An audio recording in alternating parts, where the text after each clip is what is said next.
Doctor बनने के लिए डिग्री की ज़रूरत होती है जी, जी। और इंजीनियर बनने के लिए डिग्री की ज़रूरत होती है। हुँ। तो फिर कथावाचक बनने के लिए डिग्री की ज़रूरत क्यों नहीं होती? पंडाल में हम जा रहे हैं, जी। व्यास जी चप्पल बाहर नहीं उतारे बोले को उठाकर ले जाएगा। अच्छा बोले क्यों शास्त्री कोई फैक्ट्री है क्या? जब शास्त्री बनते हैं, तो बड़ा ज़ोर आता है। आपकी क्या दक्षिणा होती है वैसे? हमारी दक्षिणा कोई दे नहीं सकता। जी, जी। अगर ब्राह्मण की वृत्ति का हरण किया जाए, तो वो 60,000 साल तक विष्ठा का मल का कीड़ा बनता है। कथावाचक अपने नाम के आगे या नाम के पीछे महाराज जी लगाते हैं। कथावाचिका हैं, वो साध्वी लगाती हैं। तो क्या लगाना उचित है? इसका निर्णय कौन करे यही तो सबसे बड़ी समस्या है। आपने पूछा था ना कथा कौन कह सकता है? जी। बलराम जी ने मूसल मार करके सूत जी का वध कर दिया था और श्री राम का मंदिर है, राम मर्यादा पुरुषोत्तम है। श्री राम का स्वरूप कैसा अद्भुत था, कैसा सुंदर था और भगवान को कैसा बना करके वहां पर प्रतिष्ठित कर दिया। हिंदुओं के पैसे से भारत चल रहा है। जी। उन मंदिरों के अंदर चर्बी मिला दी गई भगवान के प्रसाद के अंदर। इससे बड़ा पाप और क्या हो? कथाओं के अंदर आजकल सास बहू के किस्से बहुत होते हैं। मूल ग्रंथ तो पढ़ा ही नहीं ना हमने, तो कहानी घर घर की चलेगी क्योंकि सास भी कभी बहू थी ही चले। जी। तो जो लोग 25-25 लाख रुपए 50-50 लाख रुपए लेकर कथा करवा रहे हैं, उन लोगों को ये चीज समझनी चाहिए कि क्या उस 3 घंटे की कथा में से एक शब्द भी श्रीमद् भागवत का उन्होंने कहा? जो घर पे नॉनवेज खा रहे हैं, क्या उनको लड्डू गोपाल जी रखना सही है उनका? जो लहसुन प्याज खाते हैं उनको भी नहीं रखना चाहिए। एक वीडियो काफी वायरल हो रहा है कि देवकीनंदन जी ने अपने बेटे को मंच पे बैठा दिया और लोग ट्रोल कर रहे हैं कि भाई कथावाचक का बच्चे को कथावाचक बना दिया, इनका बिजनेस शुरू हो गया और ये ही करेंगे और क्या करेंगे? अच्छा एक और पैसे कमाने वाली मशीन शुरू हो गई है। ऐसा कुछ बहुत कुछ हो रहा है। क्योंकि अगर देवकीनंदन ठाकुर जी का लड़का पैंट शर्ट पहन लेता जी। या गंजेड़ी बन जाता, नशेड़ी बन जाता, भगेड़ी बन जाता, तो लोग वैसे कहते बोले लोगों को तो दुनिया को तो उपदेश करते हैं और खुद का लड़का संभला नहीं। तो मेरे अनुसार तो बैठाकर कोई बुरा नहीं कहा काम किया, पर हाँ एक निवेदन यदि वो सुन ले हमारी बात को तो उनसे ये रहेगा कि थोड़ा पढ़ा लिखा ले तो अच्छा रहेगा। तो गाय के नाम का तो यदि 1 रुपए का तेल भी आपने अपने साधन में डलवा लिया और यदि गाय के नाम का 1 पैसा भी हमारे सुख सुविधाओं में लग रहा है, तो गाय बोल नहीं सकती और गाय कर बहुत कुछ सकती है। वृंदावन के अंदर चौमुहा गांव है जी। चौमुहा को वृंदावन बता करके बेच दिया। महाराज जी मेरी भी एक जगह आगरा में जगह पड़ी हुई है। मैं तो ये सोच रहा हूँ वहां तक वृंदावन पहुंच जाए। दिल्ली तक आएगा महाराज जी। नमस्कार, आपका स्वागत है सरगम रिकॉर्ड्स के इस पॉडकास्ट में। मैं आपका अपना अजीत शर्मा, सरगम रिकॉर्ड्स से। आज की पॉडकास्ट में हमारे साथ हैं भारत भूषण जी महाराज और एक अच्छे कथावाचक है। आज करेंगे हम इससे दिल की बातें और आपका हार्दिक स्वागत है राधे राधे। प्रभु जी। आज बहुत सारे क्वेश्चन है आपके लिए और कोशिश हमारी ये रहेगी कि आप हमें सभी का जवाब दें। जी जैसा भी परमात्मा चाहिए। तो करें शुरू। महाराज जी सबसे पहले हमारा क्वेश्चन ये रहेगा कि आजकल जितने भी कथावाचक हैं वो कथा को छोड़कर राजनीति में कूद पड़े हैं, उसके बारे में आप क्या कहना चाहेंगे? राधे राधे अजीत जी, आपने मुझे सेवा का अवसर दिया, आपका धन्यवाद है। सगन रिकॉर्ड्स के अंदर आज मेरा पहली बार आगमन हुआ, आना हुआ भगवान की इच्छा से। आपने प्रश्न तो बड़ा अच्छा किया, पर क्या मैं अधिकृत हूँ इस प्रश्न के लिए? नहीं आप नहीं, विचार की बात यह है कि क्या क्या हम अधिकृत है इस प्रश्न के लिए जो कथावाचक होते हुए भी आपको पूछ रहा हूँ मैं थोड़ा जी फिर भी आप प्रकाश डालिए इस पर। देखिए, अधिकृत वो तो आपकी और जो श्रवण करने वाले लोग हैं उनकी बुद्धि के ऊपर निर्भर करता है कि वो किसको अधिकृत मानते किसको अधिकृत नहीं मानते। जी। पर वास्तविकता में वर्तमान परिवेश के अंदर कथावाचक राजनीतिक तंत्रों के द्वारा ही खड़े किए जा रहे हैं। जी। हमारे पूज्य गुरुदेव कई बार ये बात कह चुके हैं, बोले जो बाबा राजनीतिक तंत्र के द्वारा व्यापार तंत्र के द्वारा स्थापित किए जाते हैं, वो समय आने पर उन्हीं राजनीतिक तंत्र और व्यापार तंत्र के द्वारा गिरा भी दिए जाते हैं। जी। तो ये बात जगत में प्रसिद्ध है, इसके अनेक उदाहरण हैं। तो कथावाचकों का तो वर्तमान में प्रसिद्धि इसलिए उनको किया जा रहा है कि वोट बैंक जिससे स्थापित हो सके। अच्छा जी। जी। चाहे वो कोई भी पार्टी क्यों ना हो, इसमें मैं कोई अतिशयोक्ति नहीं कर रहा। जहां तक मैंने देखा है, कल परसों एक कथावाचक का बयान आया जी बोले अगर हम राम जी के मंदिर के ऊपर बोल देंगे, अगर हम पर्ची निकाल देंगे तो लोग हमें समेट देंगे या हमें समाप्त कर देंगे। जी जी जी अब कथा के मंच पे बैठ करके या व्यास गद्दी पर बैठ करके जब हमारी बुद्धि वहीं तक सीमित है कि हमें अपनी मृत्यु का ही भय सता रहा है, जी तो फिर कैसे हम देश का उत्थान कर सकेंगे या देश का कल्याण कर सकेंगे, या फिर कैसे हम बजरंगबली के भक्त कैसे हो सकेंगे? हमारा तो प्रश्न एक ही है। बिल्कुल बिल्कुल हनुमान जी ने कभी ये बात कही क्या कि मुझे भय लग रहा है लंका जाने के अंदर? जी गए और जाके जला करके आ गए। जी बिल्कुल 2 मिनट तो लगा। जी राम काज करिबे को आतुर। हाँ, तो और उन्हीं हनुमान जी के भक्त आप होकर के ये बातें कह रहे हैं, तो इसके ऊपर प्रश्न चिन्ह तो उठता ही है। ये जी बात जी सत्य है। कथावाचक हो चाहे बाबा हो, संत नहीं कहेंगे। जी संत एक अलग विषय हो गया। संत तो दिखाई नहीं पड़ते देखे। जी पर जो वर्तमान के जो कथावाचक हैं या वर्तमान के जो बड़े स्तर के जो बाबा हैं, जी वे सब राजनीतिक पार्टियों के ही पोषक है। इसमें कहीं कोई संदेह नहीं दिखाई। जी अच्छा महाराज जी, एक और क्वेश्चन है आपसे कि आजकल जो कथावाचक हैं, ये कथावाचक कम, व्यवसाय ज्यादा हो गए हैं, इसके बारे में कुछ सा बताइए। हालांकि आप कथावाचक हैं, फिर भी आपसे मैं क्वेश्चन कर रहा हूँ। जैसा देश वैसा भेष। जी वर्तमान में जो चल रहा है उसके अनुसार तो व्यवसायीकरण हो गया, तो ये अच्छी बात ही है, बुरी बात तो नहीं है। जी जी क्योंकि शर्मा जी, आपने अगर अनुभव किया हो, आप हम्म, अच्छे व्यक्ति हैं, आपने अनुभव किया हो कि पहले जो पौरोहित्य कर्म होता था या पहले जो गुरुजनों के साथ संबंध होते थे, वो भाव के संबंध होते थे। जी आपने देखा होगा। बिल्कुल और पौरोहित कर्म के अंदर भी अगर पौरोहित के यहाँ पर कोई समस्या आ जाती तो लोग जाके खड़े हो जाते, जी बोले हम खड़े हैं। और हम्म, उनके घर का जो भी व्यवस्थाएं थी, उस समय पे इतने खर्चे भी नहीं थे, बिल्कुल तो लोग गांव गांव में रहते तो गांव के लोग मिल करके देखते चलाते हैं। जी ठीक है, पर आज के समय में सबका सिद्धांत एक ही बन गया है कि पैसा दो और काम करो। हाँ, बिल्कुल तो कहीं ना कहीं बेचारे वो सही भी है जिन्होंने ऐसा कर लिया है, हम्म, और कहीं ना कहीं यदि आध्यात्मिक दृष्टि से देखें तो ये ठीक भी नहीं है। कथा की नींव रखने से पहले ही 25 लाख रुपए एडवांस ले लेना हाँ या 21 लाख रुपए एडवांस ले लेना। यही भी मैं पूछने वाला था आपसे कि आजकल कथा कम लोग करते हैं और मनोरंजन कुछ ज्यादा करते हैं, ऐसा कुछ? हो सकता है लोगों को चाहिए मनोरंजन, हाँ, ये भी है। ऐसा भी हो सकता है कि तभी भीड़ हो रही है। कथा उन्हीं की चल रही है जिनके पास मनोरंजन का साधन ज्यादा है। मनोरंजन है तभी भीड़ हो आजकल तो रही है। झांकियां वाकियां भी काफी हो गई कथाओं के अंदर। अच्छा, एक सवाल इसमें एक और आया कि कथाओं के अंदर आजकल ये जो सुदामा जी को गरीब बना के डोला दिया। अच्छा, वो जो राजा बलि का जो जब भी प्रसंग आता है, तो उसमें उनको वो लेके कमंडलू लेके फिर जनता में घुमा दिया कि जी दक्षिणा लेके आओ, पैसा लेके आओ, उसके बारे में थोड़ा बताइए।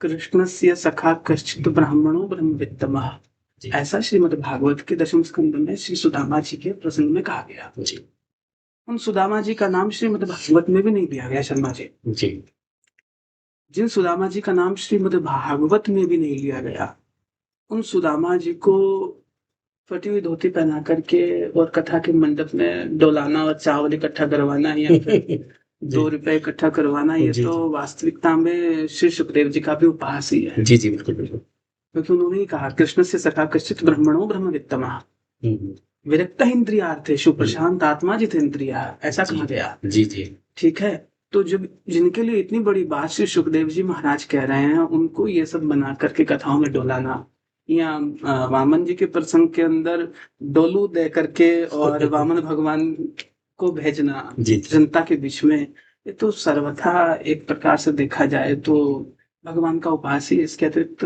और कुछ भी नहीं है। और ये संभव केवल और केवल मात्र सनातन धर्म के अंदर है। जी विकृत सनातन धर्म में नहीं, विकृत सनातन धर्म के अंदर है, जी जी जो अपने मूल रूप से थोड़ा सा इन दिनों हट रहा है। ऐसे उस सनातन धर्म के अंदर ही ये संभव है। और आप और हम चाहे इस विषय पर कितना भी बोल ले, पर वास्तविकता में जिनको ये करना है वो करेंगे। करेंगे करेंगे। अच्छा महाराज जी, एक और आता है कि जैसे कथावाचकों की आजकल फीस हो गई है 20-20 लाख, 25-25 लाख, 30-30 लाख रुपए। और कुछ कथावाचक ऐसे हुए जो कि भैया हम तो आपके टेंट लगा देंगे, साउंड व्यवस्था कर दीजिए, हम आपकी फ्री की सेवा कर देंगे। उन दोनों में अंतर और दोनों के बारे में आप क्या कहना चाहेंगे? प्रश्न तो आपने बड़ा ही नहीं, आजकल चल रहा है ये महाराज पूछ लिया, जी। जी, जी। और इस पे टिप्पणी करना भी बड़ा कठिन है क्योंकि सोशल मीडिया का जमाना है। जी, तो टिप्पणी कर देवे और खुद का उपहास मना लेवे, एक ही बात है। तो आपने क्या कहा कि 20 लाख रुपए, जी, 25 लाख रुपए। जी, जी, मैं एक कथावाचक को सुन रहा था कल परसों, सुनता नहीं मैं वैसे, जी, आजकल क्योंकि सोशल मीडिया का जमाना है तो कुछ लोग रील भेज देते हैं कुछ और, तो उन्होंने हमें रील भेजी तो हमने उस रील को देखा।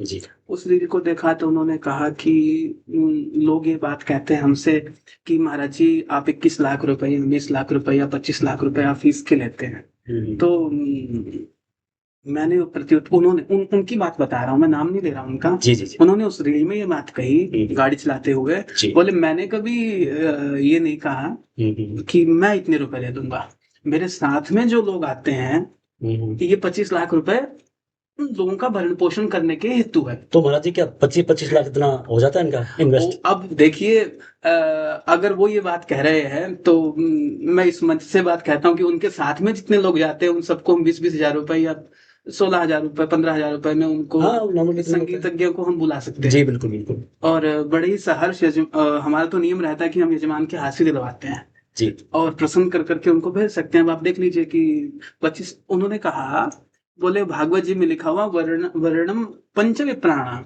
जी। बोले 5 ब्राह्मणों का वर्ण करना चाहिए, तो क्या 5 ब्राह्मण 25 लाख रुपए खा जाएंगे? बिल्कुल।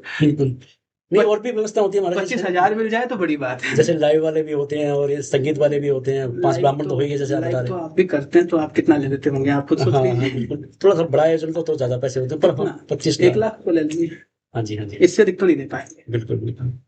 इससे अधिक ले लेंगे नहीं, इससे ज़्यादा तो नहीं हो पाएगा। तो फिर वो उनके निजी सोच है। और उन्होंने अंतिम में ये बात भी कही कि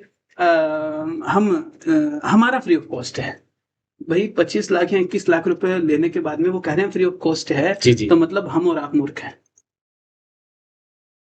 बिल्कुल, बिल्कुल। अच्छा महाराज जी, एक बात और आती है कि आजकल एक बात और आती है महाराज जी कि जो श्रोता हैं, वो कथा सुनना चाहते हैं कि बस वही कि मनोरंजन हो। अच्छा, अधिकतर कथाएँ इसके अंदर आती हैं, जैसे धुंधकारी प्रसंग आ गया, जी सुदामा प्रसंग आ गया, जी प्रहलाद जी का आ गया, जी ध्रुव जी का आ गया। ये लोगों को याद है। ये लोग सभी को याद है क्योंकि काफ़ी लोग टाइम से लोग कथा सुन रहे हैं। लोग भी शायद ये चाहते होंगे कि कुछ नया ट्विस्ट आए। अब महाराज जी पता नहीं क्या करने वाले हैं, ये क्या करेंगे? तो लोगों को मनोरंजन पसंद है या कथा पसंद है? देखिए, 2 प्रकार के व्यक्ति होते हैं अजीत जी। जी, जी। एक तो जो जो भागवत जी के अंदर जो कहा गया, बोले पिबत भागवतम रसमालयम, बिल्कुल। आलयम बोले मोक्ष पर्यंत तक इसका रसपान करो और इसमें से त्याज्य कुछ भी नहीं है, जी, जी। ना कोई छिलका है ना कोई गुठली है। जी। तो एक तो साधक प्रवृत्ति के लोग हैं, जी, जी। जो वास्तविकता में ग्रंथ की मूल बात को सुनना चाहते हैं। हुँ, हुँ। और एक जो आजकल की जेन जी बोला जाता है, क्या क्या कहा जाता है, जी, जी, जी। जनरेशन है, जी, जी। एक वो जनरेशन है। हुँ, हुँ। और उसके अंदर भी एक बीच का तबका और है, जी, जो ना तो भजन करके प्रसन्न है जी। और जो ना भजन को सुन करके प्रसन्न है। हुँ, हुँ, हुँ। वो केवल और केवल स्टार लगवाने के लिए है जी, कि उसके पास इतना पैसा है और उसे इतना पैसा लगा करके वो 3 तारे लगवाने हैं, जी। 5 स्टार 3 स्टार हुँ, हुँ, 7 हुँ। स्टार जो भी बिल्कुल, परिवार है। बिल्कुल। तो दोनों प्रकार के लोग इस जगत के अंदर हैं। जी, भगवत कृपा से मैंने 42 कथा कर दी हूँ। जी। दास ने अपने श्रीमुख से गुरुदेव की कृपा से 42 के लगभग कथा की, शिव पुराण भी की, भागवत जी भी की। जी। और मैं अपने लिए नहीं कह रहा ये बात, पर जहां-जहां मैंने कथा की वहां-वहां पहले जो आपने अभी भी प्रश्न किया कि क्या लोग सुनना चाहते हैं? जी। तो मुझे अब तक जो लोग मिले वो सुनने वाले मिले, वाह! क्योंकि गला तो हमारा फटेमांस के जैसा है। साफ कहना सुखी रहना। जी, जी, जी। तो ऐसी कोई बंसरी हम बजाना जानते नहीं कि लोग सुन लेवे। क्या बात है! जी, जी, जी। ठीक है। बिल्कुल। तो हम तो कथा सुनाते हैं जो मूल ग्रंथ में लिखा होता है। जी। और कथा सुनाना बहुत कोई कठिन काम भी नहीं है। मैं कोई बहुत कठिन काम नहीं मानता कथा सुनाने को। क्योंकि अगर आप मूल ग्रंथ को 20-25 बार 30 बार पढ़ ले लें हाँ। मूल ग्रंथ को यदि पढ़ ले 20-25-30 बार, जैसे वकील पढ़ता है, जैसे इंजीनियर पढ़ता है, जैसे डॉक्टर पढ़ता है, वैसे मूल ग्रंथ को 20-25-30 वो बार। आजकल तो 6-6 महीने में कथावाचक तैयार हो रहे ये हैं। अच्छी बात पूछी आपने। जी, जी। और 6 महीने वाले जो कथावाचक बन चुके हैं, या 6 महीने का कोर्स के द्वारा, वो भी आजकल बंद हो चुका है। आजकल तो आप फेसबुक खोलेंगे तो आपको मिल जाएगा कि अम, हस्तलिखित श्रीमद् भागवत कथा, अच्छा। नए नए वेद व्यास हो रहे हैं ना। जी, जी, जी। पुराने वाले तो पुराने हो गए। जी, जी। जो भगवान विष्णु के अवतार हुए, उन्होंने तो बहुत साल पहले भागवत जी लिखी थी, वो तो बिल्कुल। पुरानी हो गई ना। अभी अभी आपने हमसे हुँ, पूछा, हुँ, हुँ, तो हुँ। लोगों को नया चाहिए। तो 6 महीने वाले तो आजकल है ही नहीं, आजकल 2 महीने वाले भी है। अब 6 महीने तो पुरानी बात हो गई, तो 2016 की बात हो गई। जी, जी, जी। अभी तो आप 30,000 रुपए दीजिए, आपको हस्तलिखित मिल जाएगी, या जो भी उनका शुल्क है वो मिल जाएगी। जी। तमाम लोग हैं, वो अपने नोट्स दे देंगे और आप उन्हीं को पढ़ करके मार दीजिए। जी, जी। एक कथावाचक हुए, भारत के अंदर, हिंदुस्तान के अंदर बड़े प्रसिद्ध है, आज भी जीवित है। जी। पूरे जगत में उनका नाम है। उन्होंने बहुत पहले एक उनके किसी शिष्य ने पुस्तक लिख दी। जी। अब कथावाचकों को नकल करनी नहीं आती। जी। सबसे बड़ी बात, नकल करने के लिए तो अकल की जरूरत होती है। बिल्कुल, बिल्कुल। तो जब मैं पढ़ा करता था, दास पढ़ा करता था, गुरुदेव के चरण में रहा करता था। हमारा एक मित्र था, वो उसको कथा करने के लिए गया, तो उस पुस्तक को ले गया वो संग में। जी। बोले मूल ग्रंथ को कौन पढ़े, कौन माथापच्ची करे, इसी से हो जाएगा उसको। अब उस पुस्तक में लिखा था कि एक बार हम हवाई जहाज में बैठे, तो उन्होंने भी यही बोल दिया, एक बार हम हवाई जहाज में बैठे। जी, जी, जी। तो ये तो पुरानी बातें हो गई, 6 महीने वाली तो। हुँ, हुँ, हुँ, हुँ। उन कथावाचक की एक पुस्तक, क्योंकि वेदव्यास जी के द्वारा लिखे हुए ग्रंथ तो पुराना हो गया, जी। बहुत पुराना हो गया। अब लोगों की उसको आवश्यकता नहीं है, ना नहीं। कथावाचकों को जरूरत है, ना सुनने वालों को जरूरत है। बिल्कुल। अब तो नए वेदव्यास बनाए जा प्रकट रहे हो चुके हैं, हैं। प्रकट हो चुके हैं, और वो अपने हस्तलिखित नोट बना रहे हैं, और उन्हीं के द्वारा 85% जो कथावाचक है, उनको नहीं पता मूल ग्रंथ में क्या बात कहाँ लिखी हुई है। जी। डंके की चोट पे ये बात मैं आपसे निवेदन कर रहा हूँ। जी, जी। मैं ये नहीं कह रहा कि मैं बहुत अधिक विद्वान हूँ। हुँ, हुँ, हुँ। हम तो ये कह रहे हैं कि हमें तो ज्ञान भी नहीं है, हम तो जीरो हैं। हुँ। पर वास्तविकता में कम से कम आप कथा करें तो मूल ग्रंथ हुँ। आपके पकड़ में होना होना चाहिए। चाहिए। डॉक्टर बनने के लिए डिग्री की ज़रूरत होती है, जी, जी। और इंजीनियर बनने के लिए डिग्री की ज़रूरत होती है। हुँ, हुँ। तो फिर कथावाचक बनने के लिए डिग्री की ज़रूरत क्यों नहीं होती? बिल्कुल। That is the question. जी, जी, जी, जी। बिल्कुल, सही कहा आपने। ये पहला प्रश्न होना चाहिए। हुँ, तो वो हुँ। कौन देगा? वो जब गुरुकुल में जाएँगे, या फिर जो बड़े विश्वविद्यालय है, जैसे बीएचयू हो गया, या संपूर्णानंद संस्कृत विश्वविद्यालय हो गए, या जो भी राजस्थान संस्कृत विश्वविद्यालय हो गए, जी, जी, जी। जगतगुरु रामानंदाचार्य संस्कृत विश्वविद्यालय हो गए। जब यहाँ पे जाकर के आप अध्ययन करेंगे विधिवत, हुँ, हुँ। आचार्यों के चरणों में बैठेंगे, जी। उसी से, डिग्री से भी कुछ नहीं होने वाला। जब तक आचार्यों के चरणों में बैठ करके उनका आशीर्वाद ना मिले, उनकी सेवा ना हो, तब तक कथा नहीं होगी, व्यथा ही होगी। ठीक है जी। जी महाराज जी, एक और पूछना चाहूँगा कि कहा जाता है कि कथा सुन लीजिए, आपका जीवन बदल जाएगा। तो ये कथा सुनने से क्या जीवन वास्तव में बदल जाता है? कथा सुनाने वाला भी तो चाहिए। जी, जीवन बदलने के लिए कथा सुनाने वाले की भी तो आवश्यकता है।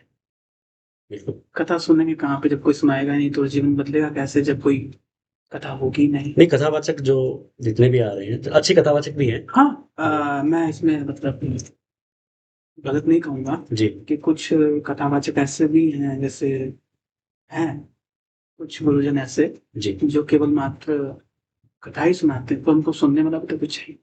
हाँ, वही ना कि अगर कथा अच्छी हो रही है, तो वहाँ पे भीड़ थोड़ा कम मिलेगी। टोटकेबाज़ी हो रही है, तो वहाँ पे लोग मतलब कि टेम्पो आ रहे हैं खचाखच भर के, भीड़ हो रही है, पंडाल बड़ा चाहिए। अच्छा, इसमें एक और पूछना चाहूँगा, आजकल कथाओं में व्यवस्था बहुत होती है। बड़ा डोम लगेगा, जी। बड़े-बड़े साउंड सिस्टम्स लग रहे हैं, ये है। तो क्या कथा के लिए चीज़ों की आवश्यकता है? कहते हैं 84 हज़ार जो भी जितने भी उन्होंने जो कथा सुनी, उन्होंने तो कोई पंडाल नहीं लगाया, उन्होंने तो कोई साउंड सिस्टम नहीं लगाया। जी।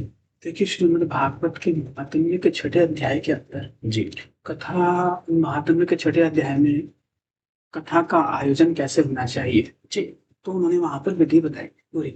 जी। उसमें उन्होंने सर्वप्रथम यही बात कही है हुँ, हुँ। कि कथा के लिए उचित स्थान की व्यवस्था जी, की जानी चाहिए, बिल्कुल। पंडाल की व्यवस्था की जानी चाहिए, जी, और लोगों के बैठने की व्यवस्था की जानी चाहिए। जी, जी। जितने अधिक लोग कथा को सुनेंगे, उतना ही अधिक उसका लाभ होगा। जैसे उदाहरण के तौर पे अजीत जी को भंडारा करना है। जी, जी। अब अजीत जी ने पूरे शहर में ढिंढोरा पीट दिया, बोले भंडारा कर रहे हैं, भंडारा कर रहे हैं। जी, जी। वो भंडारा बना करके कमरे में रख दिया जी, जी।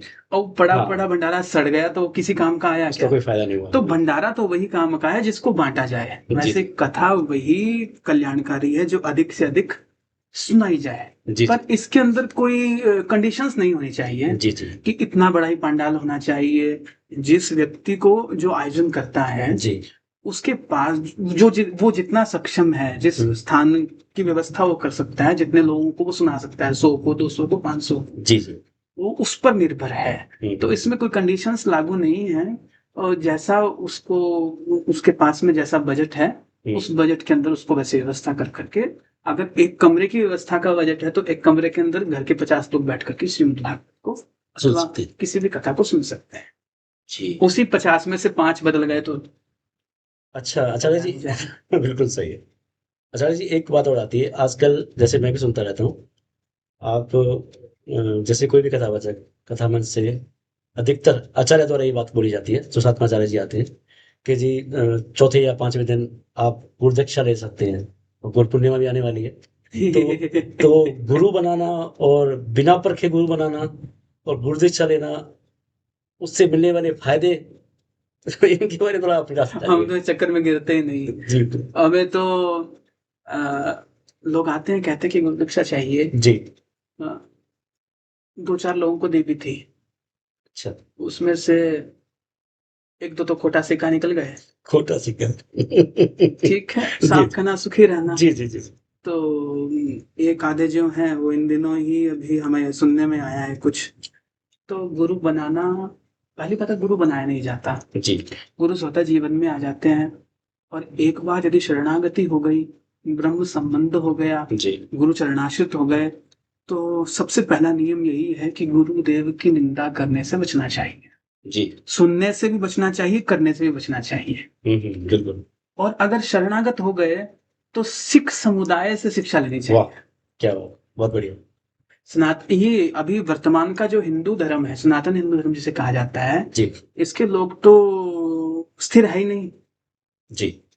मैं गलत नहीं कह रहा, मैं कोई धर्म की निंदा नहीं कर रहा, पर वास्तविकता में लोगों का मन स्थिर नहीं है। जी।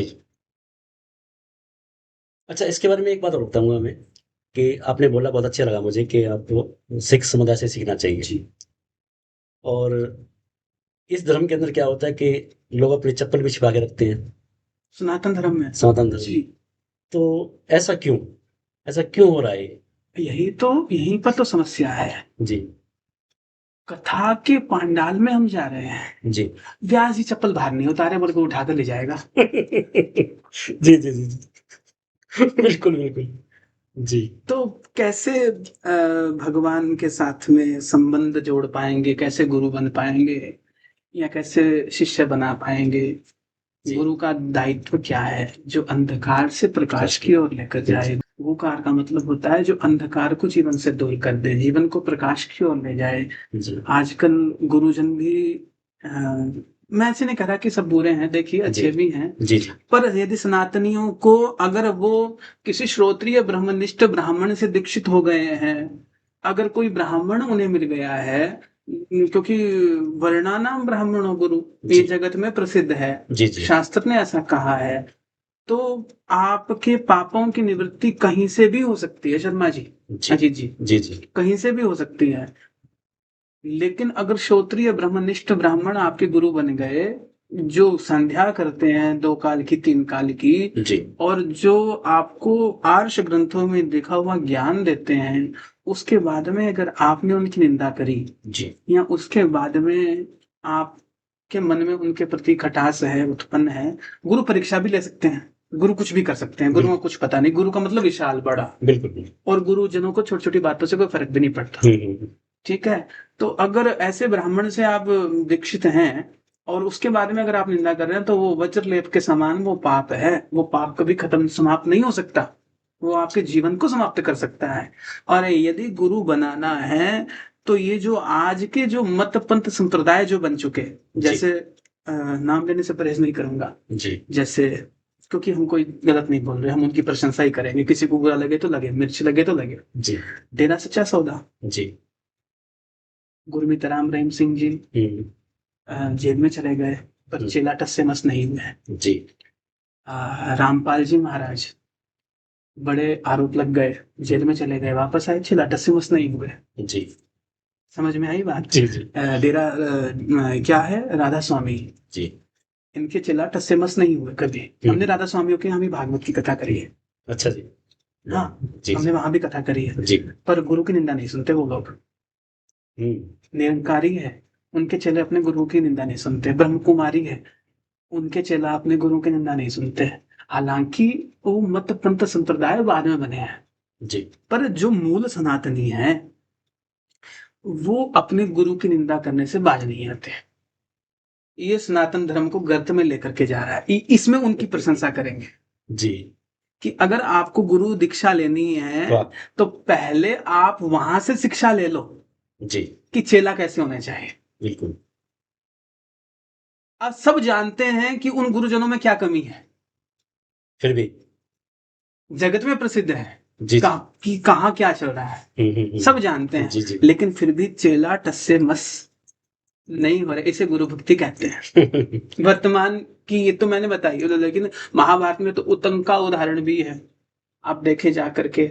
और भी कई उदाहरण है महाभारत के अंदर गुरु भक्ति के। श्रीमद् भागवत में विकुक्षी इत्यादि की कथा जी आप जी सुनेंगे तो वशिष्ठ ने कह दिया, देश निकाला दे दिया प्रशद्र को, तो जाना पड़ा उसे, गौ हत्या का पाप लगा था, गुरुओं के सामने उनकी उन्होंने छू तक नहीं की। पर आज के समय में तो गुरुजनों की परीक्षा, गुरुजनों को ऐसे आंख दिखाकर देखा जाता है। और ब्राह्मण हो तो कहना ही क्या, क्या नहीं बिल्कुल सही ब्राह्मण हो तो उसको तो कुछ समझेंगे नहीं, दीक्षा तो ले लेंगे, बोले ये तो ठग है।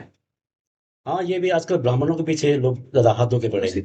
इसी से तो धर्म अपने मूल स्वरूप से विकृत होगा ना। जी भगवान का अवतार क्यों हुआ, आप कहीं भी उठाकर देख लीजिए तो भागवत जी में भी कहा गया, यदा देवेषु वेदेषु गोषु विप्रेषु साधुषु धर्मे मयि च विद्वेष सर्वै आशु विनश्यति।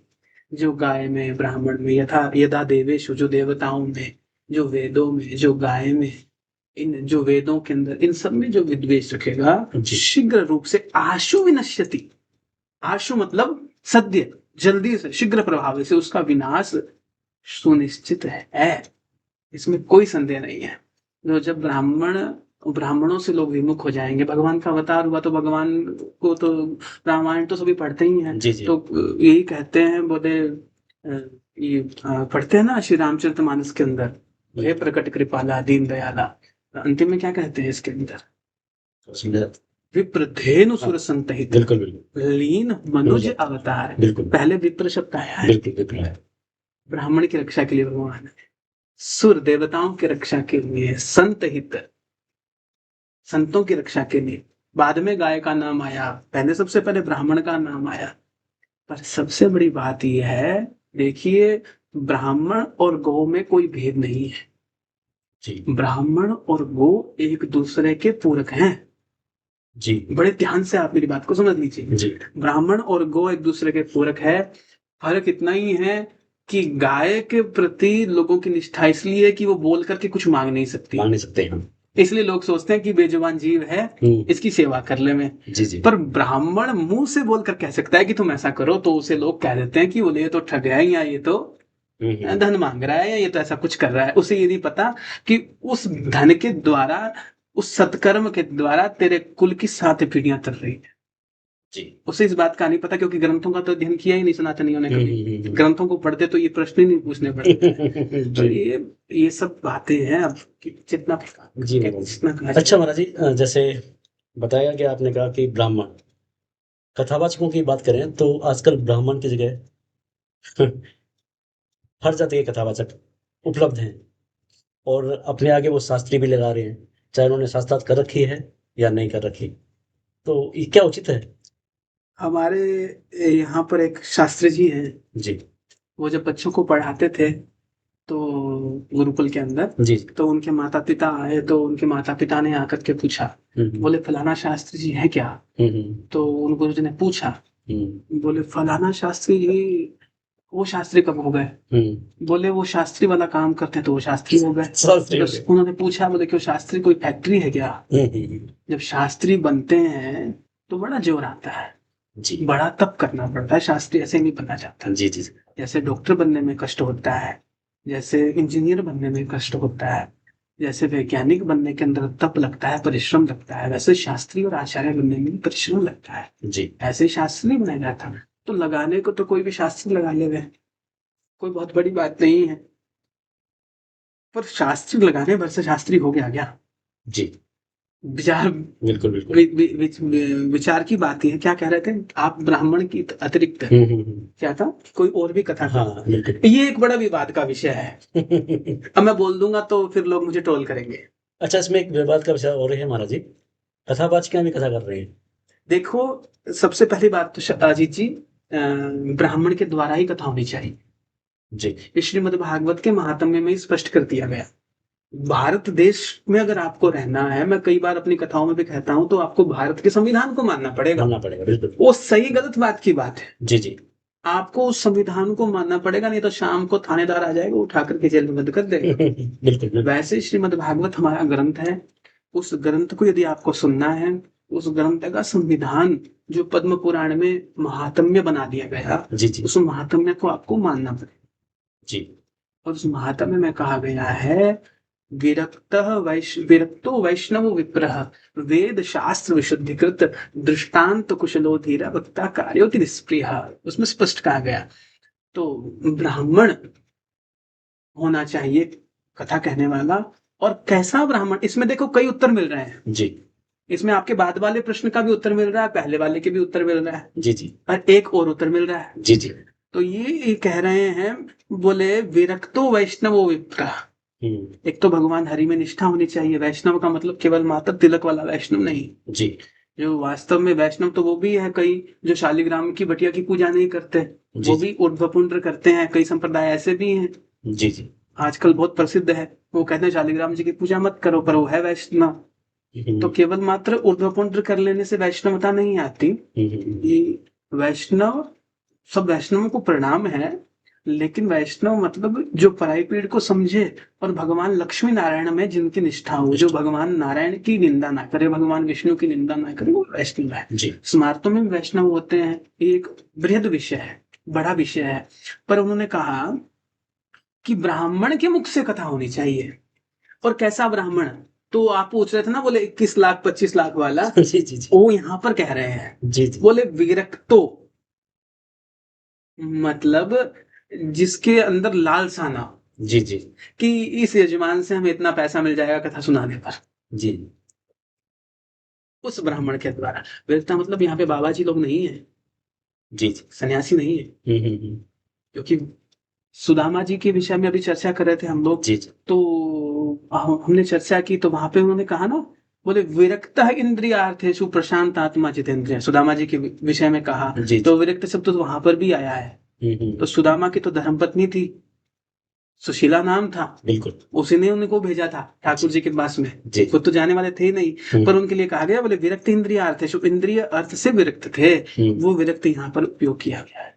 भागवत के प्रश्नों का उत्तर भागवत में ही छुपा हुआ है। जी जी जुड़ गया क्या, तार नहीं जुड़ा? बिल्कुल। तो विरक्त का अर्थ है जो भागवत के ग्रंथ को बेचेना। जी हमारी भी कथाएं होती है, हम स्पष्ट रूप से, आप भी कई कथाओं में सम्मिलित हुए हैं, जी जी हम स्पष्ट रूप से यजमान से कहते हैं। आपकी क्या दक्षिणा होती है वैसे? हमारी दक्षिणा कोई दे नहीं सकता। जी जी ये तो आपने बड़ी अंदर की बात पूछ ली, ये तो बड़ा बड़ा बड़ा प्रश्न कर दिया आपने, हम क्या उत्तर दें? हम यजमान से स्पष्ट कहते हैं कि हमारे आप, तुम्हारा सामर्थ्य क्या है जी, तुम्हें कितने आदमी चाहिए संख्या में? वो कहते हैं कि हमें 2 आदमी चाहिए, तो एक हम और एक हमारे मूल पाठ वाले पंडित जी, 2 लोग जाकर के कथा सुना देते हैं। वो कहते हैं कि हमें 10 आदमी संगीत वाले भी चाहिए, हमें 5 ब्राह्मण भी चाहिए, हमें सब व्यवस्था चाहिए। तो फिर उनके लिए वैसे तो जो 1000 रुपए दिन की दक्षिणा दे सकता है संगीत वालों को, उनके लिए 1000 रुपए वाले आदमी उपलब्ध है। जो 11,000 दे सकते हैं उनके लिए 11,000 वाले उपलब्ध है। जो 1 लाख दे सकता है उनके लिए 1 लाख रुपए वाला समूह उपलब्ध है। जी, जी। जैसा है उनको अपने हाथ से उन लोगों को देना है। हाँ, मैंने हमारा उनमें कोई लेना देना नहीं। बिल्कुल, मैंने भी देखा जैसे आप अंतिम दिवस जब होता है, विश्राम दिवस होता है, जी। उस वक़्त जब सभी की पेमेंट होती है तो आप यजमान से अपने हाथों से दिलवाते हैं। हाँ, क्योंकि भागवत जी में भगवान ने कहा, श्री कृष्ण ने, हम भगवान की कथा तो बहुत कहते हैं, जी, जी। पर भगवान की बात तो नहीं मानते ना कथावाचक लोग। जी, जी। तो भगवान ने स्वयं श्रीमद् भागवत में कहा, स्वदत्तां परदत्तां वा ब्रह्मवृत्तिं हरेच्छयः षष्ठी वर्ष सहस्त्राणि निष्ठायां जायते कृति। अपने द्वारा या किसी को माध्यम बना करके बीच में रख करके भी अगर ब्राह्मण की वृत्ति का हरण किया जाए तो वो 60,000 साल तक विष्ठा का मल का कीड़ा बनता है। ये बात स्वयं भगवान यदुवंशी बालकों से कह रहे हैं दशम स्कंद के अंदर निग राजा की कथा के अंदर। जी, जी। उसने कहा मैंने बहुत दान किया, तो भगवान ने उसकी जाति बताया, बोले इसको देख लो, तुम ऐसा कर मत करना। तो इसलिए हमारी आज तक 42 कथाओं में से हमारे पास सबके नंबर रिकॉर्ड है, जी, जी। सबका एड्रेस है।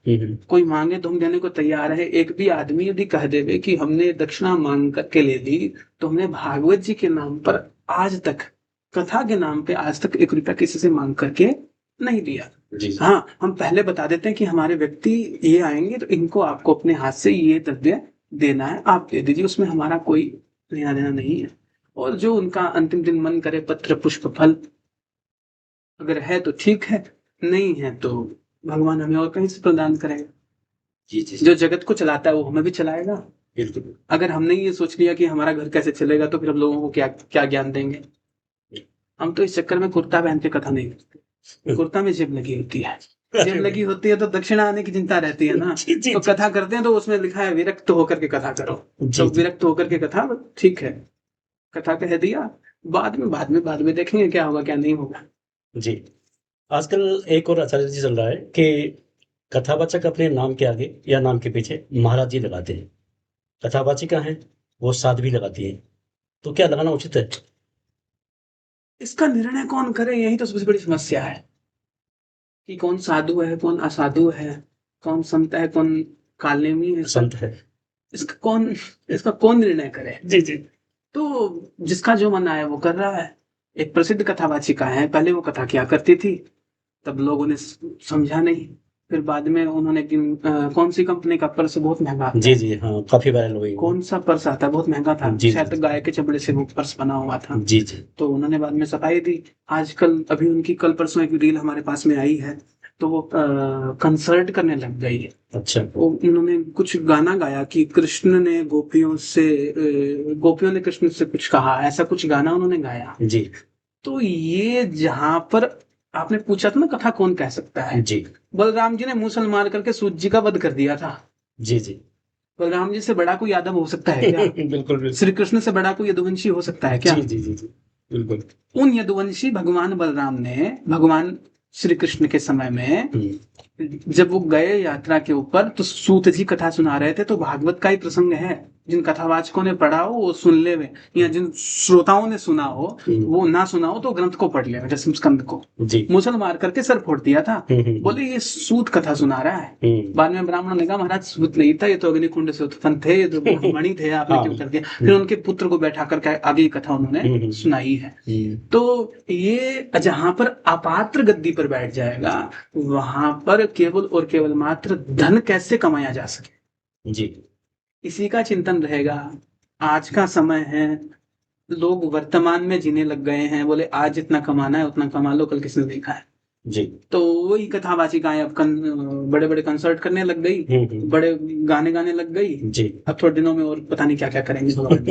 तो हमें किसी से कोई एलर्जी नहीं है, जो कर रहे हैं वो अपने लोग करवा रहे हैं और वो कर रहे हैं। पर यथार्थ तो यही है कि जब वो गद्दी पर अपात्र व्यक्ति बैठ जाएगा तो उसका परिणाम तो यही है। जी। एक आजकल बहुत बड़ा मुद्दा न्यूज़पेपर में, हेडलाइंस, टीवी, अखबार सभी में आ रहा है कि राम मंदिर में चोरी हो गई। अरे बाप रे, ये तो बड़ा विचित्र, ये भी आपने बड़ा विचित्र प्रश्न पूछ लिया। इसके बारे में कुछ बताइए। क्या चोरी हो गया राम मंदिर से? वो राम थोड़ा जी चोरी हो गए? नहीं, वो काफ़ी सारा पैसा वहाँ से निकला गया। धन निकाल गया? जी, जी। कौन ने निकाला, कुछ पता चला? नहीं, अभी तक पता नहीं चला। नहीं पता चला। जी। इस्तीफे हुए हैं शायद तक, मैंने सुना। हाँ, ऐसा कुछ भी हुआ है। वो इस्तीफे हुए। जी, जी। कोषाध्यक्ष का हुआ कि नहीं हुआ? नहीं हुआ। जी, मूल जिसका इस्तीफा होना चाहिए उसी का इस्तीफा नहीं हुआ। जी, और श्री राम का मंदिर है, राम मर्यादा पुरुषोत्तम है। जी, श्री राम का स्वरूप कैसा अद्भुत था, कैसा सुंदर था, और भगवान को कैसा बना करके वहां पर प्रतिष्ठित कर दिया। ना जनेऊ है, ना भगवान के कोई और संस्कार किए हुए। बड़े बड़े संत आए, उन्होंने कोई अंकुश भी नहीं लगाया उस समय पर। जी, जी, और ये तो होना ही था अजीत जी, जी, ये तो सुनिश्चित था। श्रीमद् भागवत की चर्चा चल रही थी, जी, तो श्रीमद् भागवत के अंदर दक्ष की कथा आप लोगों ने सुनी होगी, हाँ, बिल्कुल। क्योंकि आप लोग कथाओं में जाते रहते जी, हैं। जी, बिल्कुल। दक्ष मैं बहुत करता था। हुँ। उसका क्या हुआ था? सिर उसका कट सर कट गया था। जी, किस कारण से कटा था? शंकर का अपराध किया था, बिल्कुल। इसलिए उसका सर सर कट गया। जी, बाद में उन्हीं शंकर ने उसे अभय प्रदान किया, जी, और वो मैं करने लग गया, बकरे का सर उसका हो गया। जी, तो जब राम मंदिर की प्रतिष्ठा हुई, उस समय पर जितने राजनीतिक दलों के चाटुकार थे, वो सब वहां पर खड़े होकर के, वो जितने भी बाबा लोग थे, हुँ। वो जितने भी कथावाचक थे, वो वहां पर उपस्थित थे। जी, पर जिन्होंने अभयता से मुहूर्त का विरोध किया, हुँ, इनमें से एक भी शंकराचार्य, जो शंकर की प्रतिमूर्ति है, वहां पर उपस्थित नहीं थे। नहीं था। हुँ, और उस यज्ञ के अंदर शंकर का अपराध हुआ, जी, शिव का अपराध हुआ।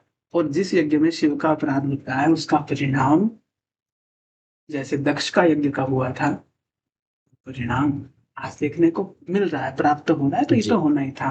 और एक आनंद की बात बताऊं, जी, सनातन धर्म के ग्रंथ ऐसे ही नहीं है। स्पष्ट लिखा हुआ है कि किसी मुहूर्त विशेष में, या मुहूर्त बिना मुहूर्त के, बिना विचार करे कोई काम कर दिया जाए, तो उसका फल ये है। जिन्होंने उस मंदिर की प्रतिष्ठा करवाई थी, हुँ, 4 महीने के अंदर अंदर उन महाराज जी का देहावसान हो गया था। जी, नींव तो वहीं पर गिर गई थी। बड़े वैदिक थे वो, हम तो उनके चरणों की रज भी नहीं है, हम तो प्रणाम करते हैं। हुँ। बड़े बड़े वैदिकों के गुरु हैं वो। जी, और उनका 6 महीने, 4 महीने के अंदर, जनवरी के अंदर प्रतिष्ठा थी, तो जून के अंदर हुँ, इनका देहावसान हो गया था। हुँ। तो ये ऐसा शास्त्रों में लिखा हुआ है कि जहां पर अनर्थ होता है धार्मिक कृत्य के नाम पर, वहां पर इतने काल के अंदर चाहे तो एक सीमा बांधी गई कि इतने काल के अंदर चाहे तो आचार्य अथवा यजमान दोनों में से एक का नाश होता है। जी, और हुआ है, हुँ, और अब तक हो ही रहा है। तो अभी भी भूल सुधारने का अवसर है। जो परंपरा से प्राप्त जो संत हैं, मंदिर का अधिकार राजनीतिक लोगों का नहीं है।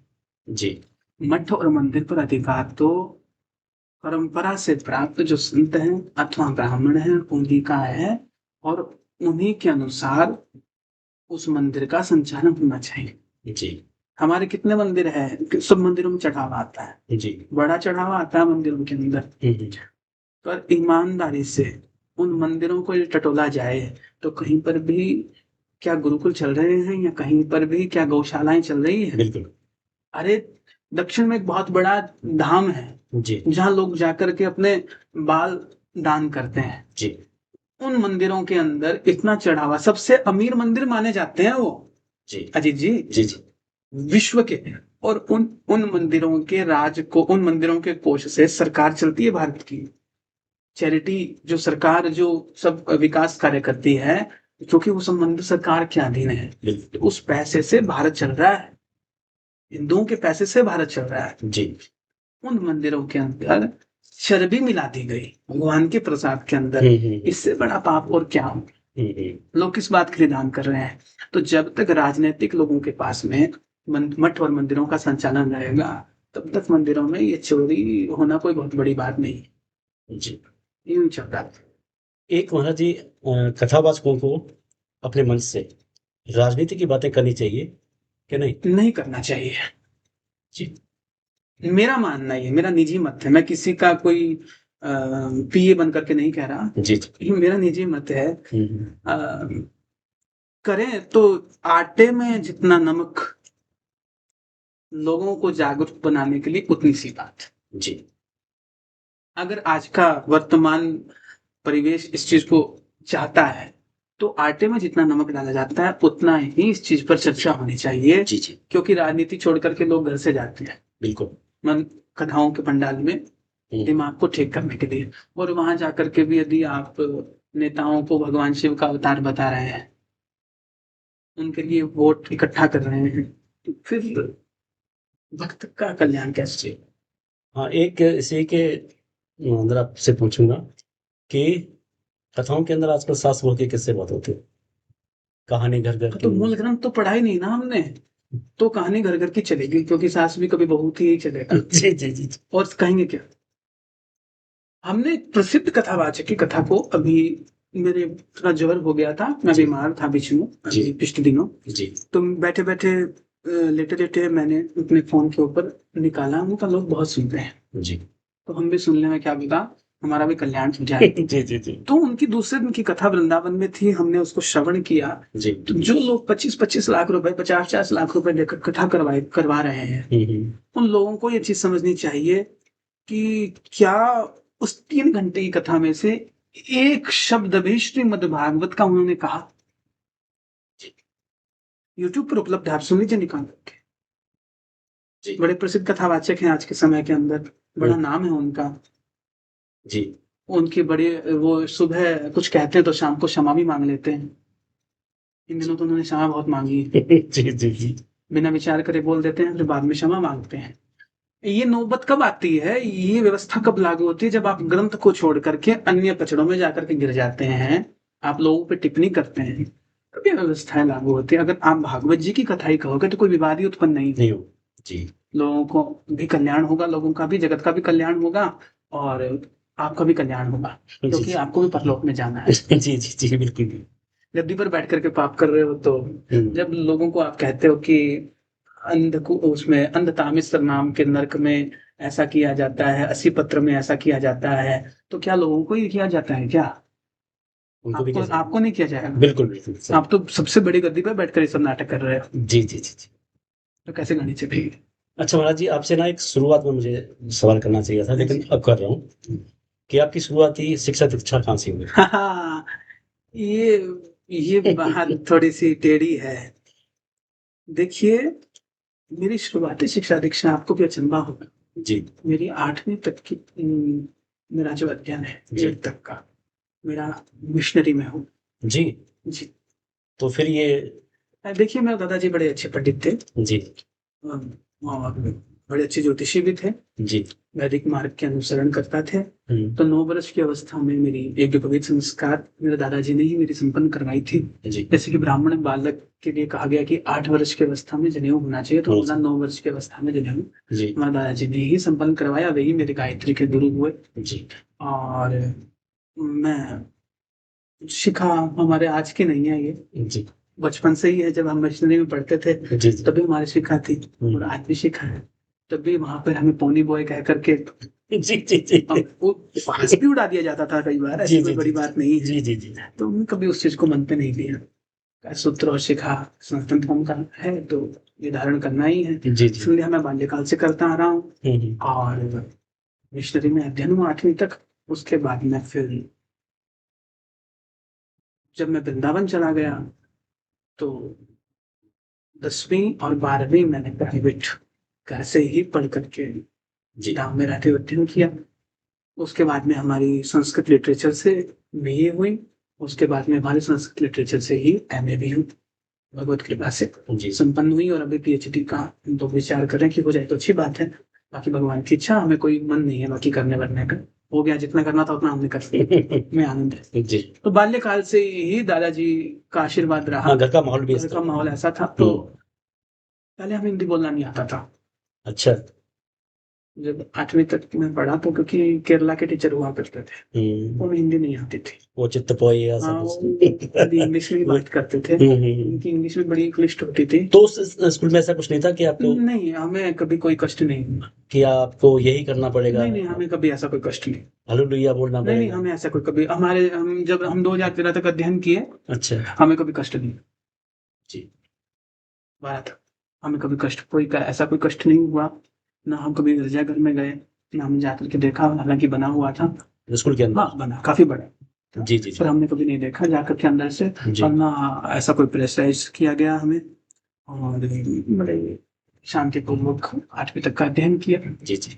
उसके बाद धाम की ओर, इधर ही गुरुजन थे, उनसे भी वेद का अध्ययन, शुक्ल यजुर्वेद संहिता के 40 अध्यायों का अध्ययन, जी, जी, वेद जी। का अध्ययन किया, रुद्राष्टाध्याय इत्यादि जो मंत्र हैं उन सब का अध्ययन किया, और उसके बाद फिर धाम, और धाम से गुरुचरण आश्रित होकर के जैसा प्रसाद मिले जी। वैसे था।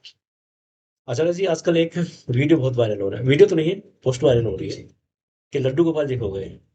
लड्डू गोपाल जी को ढूँढने के लिए आस-पास की पुलिस लगी हुई है, 3 दिन से इसी महिला का लड्डू गोपाल जी, खुद वो चल के पोस्ट डाल चले दी। गए मंदिर से, अपने घर से चले गए, हाँ, वो घर से चले गए हैं, पोस्ट भी मैं डाल दूँगा अभी। खुद घर से चल के चले गए।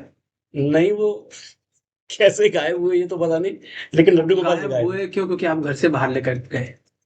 और पुलिस लगी हुई है ढूँढने के लिए। यही तो सनातन धर्म है, क्या बोलूं। देखिए, भगवान तो मंदिर में ही सुंदर लगते हैं। जी। भगवान मंदिर के अंदर, भगवान मंदिर का निर्माण ही भगवान की स्थापना के लिए होता है। जी, जी। तो ठाकुर जी तो घर के मंदिर में ही स्थापित होने चाहिए। हुँ, माताएं बुरा ना माने तो माताएं लेके निकल जाती है डलिया में ठाकुर जी को। वो हुँ। वृंदावन में आप जाएंगे तो देखेंगे, एक हाथ से गोलगप्पा खा रही है और एक हाथ से यहाँ पे खुजली कर रही है, और उसी रेडी पे ठाकुर जी बैठे हुए हैं, वहीं से उठा करके लेकर चली जा रही है आगे। हुँ, हुँ, हुँ। तो ये बड़ा दोष है, और फिर कहते हैं गुम गई, हुँ। और फिर वो गुम क्या गई, गुमा तो तुमने दिया भगवान को। जी, जी। भगवान तो मंदिर में ही सुंदर लगते हैं, भगवान का पूजा मंदिर में ही होना चाहिए, हुँ, हुँ। और इसी में ही कल्याण है। और कुछ ये क्रेज़ जब से शुरू हुआ है लड्डू गोपाल जी का, एक आपने भजन आपने भी सुना होगा, भगत के बस में है भगवान। हाँ, काफी हाँ, प्रचलित रहा ये तो भजन। उस भजन की किसी को पता नहीं कि कौन से काम की बात है, मतलब कि सिर्फ़ किसी ने लिखा और वायरल कर दिया, मतलब वो काफ़ी वायरल हुआ। फिर लोग लड्डू गोपाल जी रखना लोगों ने प्रारंभ कर दिया। अब तो ये हाल है कि घर में आपको 3-3 4-4 लड्डू गोपाल जी मिल जाएँगे, उनकी सेवा भी होगी। पर इसमें एक और क्वेश्चन पूछना चाहता हूँ मैं आपसे महाराज जी, कि जो घर पे नॉन-वेज खा रहे हैं, क्या उनको लड्डू गोपाल जी रखना सही है उनका? जो लहसुन प्याज खाते हैं उनको भी नहीं रखना चाहिए। जी। जिनके घर में लहसुन प्याज बन रहा है उनको भी लड्डू गोपाल की सेवा स्वीकार नहीं करनी चाहिए। जी, जी। भगवान को घर में तब रखे जब आप उनकी सेवा ढंग से कर सके। जी, बिल्कुल। ठाकुर जी की सेवा करनी है तो लहसुन प्याज भी घर के अंदर लाने से बचना चाहिए। और अगर लहसुन प्याज घर में आ रहा है, नहीं रह पा रहे, तो ठाकुर जी की सेवा तो जो करने वाला है कम जी, से कम उसे तो त्यागना ही चाहिए। जी। तभी ठाकुर जी को घर में पधराना चाहिए। ये मेरा निजी विचार है। जी, जी। मैं इस चीज को किसी पे थोप नहीं रहा। ये जी। हमारा निजी विचार है, जो मेरा मन कहता है अंदर से। एक महाराज जी ये है कि कथा सुनने से नहीं, बल्कि कर्म करने से जीवन बदलता है। तो क्या कथा भी ज़रूरी है कि कर्म करना ज़रूरी है? कर्म योग की बात कर रहे हैं आप? जी, जी, जी। आपका कहने का मतलब कर्म योग। कर्मयोग, हाँ। कि लोग कहते हैं कि हम कर्मयोगी है, जी, जी, जी, हम जी। भगवान को नहीं मानते, मंदिरों में नहीं जाते, हाँ, मंदिरों में ये यही बिल्कुल, है ना, हाँ। स्पष्ट कहना जी, है। जी, बिल्कुल। तो उन कर्म योगियों से सबसे पहला प्रश्न यह है कि कर्म योगी किसे कहा जाता है? जी। कर्म करने को ही कर्म योगी कहा जाता है, या कर्म योगी कोई और परिभाषा भी, डेफिनेशन भी है? जी, जी, जी। कर्म योगी बनने के लिए अजीत जी, सबसे पहले हमें चुगली करना छोड़ना पड़ेगा। जी। समझ में आई बात? जी, जी। कर्म योगी को सबसे पहला कर्म योगी का कर्तव्य है कि वो किसी और की निंदा करनी छोड़ दे। छोड़ दें। चुगली करना, घर के अंदर बैठ करके बिना मतलब का विवाद करना, जी। और पराया माल, जो दूसरे का धन हड़प लेना। तीसरी बात कि कर्म योग के नाम पर हम तो व्यापार कर रहे हैं कह करके और अनैतिक धन एकत्रित करना। जी। क्या ये कर्म योग है क्या? हुँ, हुँ। क्या इसे कर्म योग कहा जाएगा क्या? जी। कर्म योग को यदि समझना है तो श्री स्वामी राम सुखदास जी महाराज की साधक संजीवनी को पढ़ना चाहिए। जी। जितने भी कर्मयोगी जो ये बात कहते हैं, हुँ, हुँ। उनका भी कर्मयोग सार्थक हुँ। उस ग्रंथ का अथवा कथा का, वो कथा ही है एक प्रकार से, जी। प्रवचन ही है, जी। जो कहा जाए वही कथा होती है। आलम्बन लेने से ही कर्मयोग सफल होगा, क्योंकि गीता के अंदर ही भगवान ने कर्मयोग के ऊपर बड़ा प्रकाश डाला है। तो कर्मयोग किसे कहा जाता है, पहले ये तो समझ लो।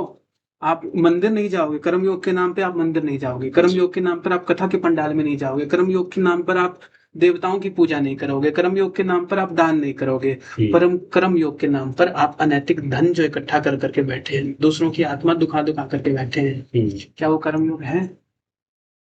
जी। क्या उसे कर्म योग कहा जा सकता है? ये कर्म योग नहीं है, ये केवल और केवल मात्र भगवान की पूजा करने से पैंटा छुड़ाने का एक नाम है, उसके तरह और कुछ भी नहीं। एक सवाल और महाराज जी, कि आजकल लोग ना कथावाचक जो भी है, वो गायों के नाम पे, गौओं के नाम पे बहुत पैसा इकट्ठा कर रहे हैं। उनका क्या होने वाला है आगे भविष्य में? मेरे संज्ञान में ऐसा कभी आया नहीं, जी। पर यदि ऐसा है तो गाय बोल नहीं सकती। जी। गाय और ब्राह्मण दोनों एक ही रूप है। गाय धरती का रूप है। धरती जब जब दुखी होती है तो रो करके भगवान के पास गाय का रूप लेकर के जाती है और रोती है भगवान के सामने जा करके। जी जी। तो गाय के नाम का तो यदि 1 रुपए का तेल भी आपने अपने साधन में डलवा लिया जी। कि हम गौशाला का काम करने के लिए जा रहे हैं, और वो धन घर में लगे बिना रहता नहीं है अजीत जी। जी बिल्कुल। लग जाता है। लग जाता है। पैसा चीज ही ऐसी, द्रव्य चीज ही ऐसी, लक्ष्मी ऐसा ही उसको वरदान है, वो लग जाता है। लग जाता है। और यदि गाय के नाम का 1 पैसा भी हमारे सुख सुविधाओं में लग रहा है तो गाय बोल नहीं सकती, और गाय कर बहुत कुछ सकती है। जी जी। गाय भारत की आत्मा है, उसे भारत की आत्मा यूं ही नहीं कहा जाता। जी जी। तो अगर कोई ऐसा करता है तो इस जन्म में ही उसको, जैसे भगवान ने श्रीमद् भागवत में कपिल देव जी ने कहा, अत्र स्वर्गश्च नरकश्च, यहीं पर स्वर्ग है, यहीं पर नरक है। जी तो इसी जन्म में उसको उसका परिणाम भुगतने को तैयार रहना चाहिए। जी। जी जी।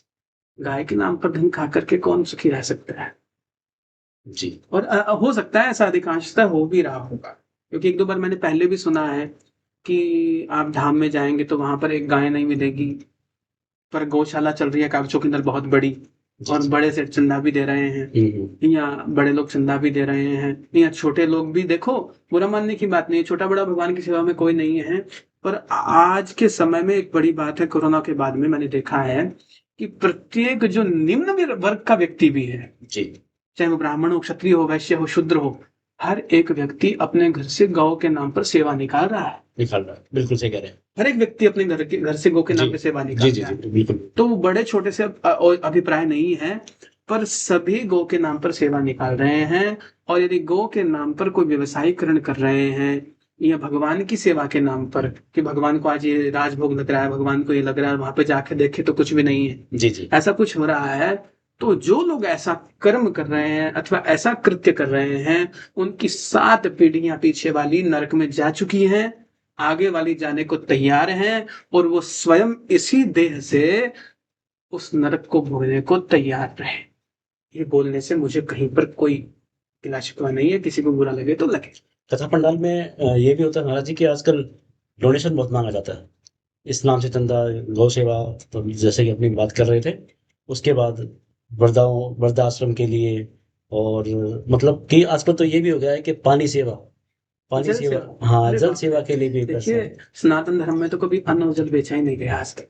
जी भागवत जी में कहा ना, अट्ट शूला जनपदा शिव शूला द्विजातय। जी। अट्ट मतलब अर्थ होता है अन्न, तो अन्न नहीं बेचा जाता था सनातन धर्म में। जो अन्न पक चुका है वो बेचा नहीं जाता था, तो जल तो बेचने की दूर की बात रही। जी। तो जो लोग अन्न के नाम पर या जल के नाम पर व्यवसाय करते हैं, उनकी दुर्गति होना सुनिश्चित है। 101% उनकी दुर्गति होगी। मतलब कि ये नहीं करना चाहिए, मंच से ना बोला जाए कि पैसा चाहिए। अगर बहुत ज्यादा ऐसा हो गया है कि अब चल ही नहीं पा रहा, कोई दे ही नहीं रहा, तो फिर भिक्षुक बन जाओ। धर्म के नाम पर भिक्षा मांगने में अगर चल नहीं पा रहा है तो कोई बुराई नहीं है, पर यदि आपका ध्येय एक ही है कि आप इन सब के नाम के ऊपर केवल और केवल धन कमा रहे हैं या उसका ब्याज खा रहे हैं, तो फिर वो तो परमात्मा देख रहा है, उसका हिसाब किताब हो जाए। नहीं, जैसे कई कथावाचक, नहीं बोलना चाहिए वैसे, कई कथावाचक ये बोलते हैं कि हम भंडारा चला रहे हैं, जी। तो लोगों से पैसा लेके फिर वो भंडारा चलाएं, तो अपने खुद के पैसे से भंडारा भी चल सकता है। हाँ, वैसे जो बड़े लोग हैं, जो बड़े कथावाचक है, वही ये सब काम करते हैं, जहां तक मेरा जी जी। अनुमान है। जी जी। हो सकता है मैं सही हूँ, आप बिल्कुल। पुष्टि कर दीजिए, सही जी हूँ, जी आप जी। उनके बीच में रहते हैं। जी तो उनकी तो फीस ही इतनी है, 21 लाख 25 लाख रुपए, कि उनको तो मांगने की जरूरत ही नहीं पड़नी चाहिए। जी। उनको क्या आवश्यकता है?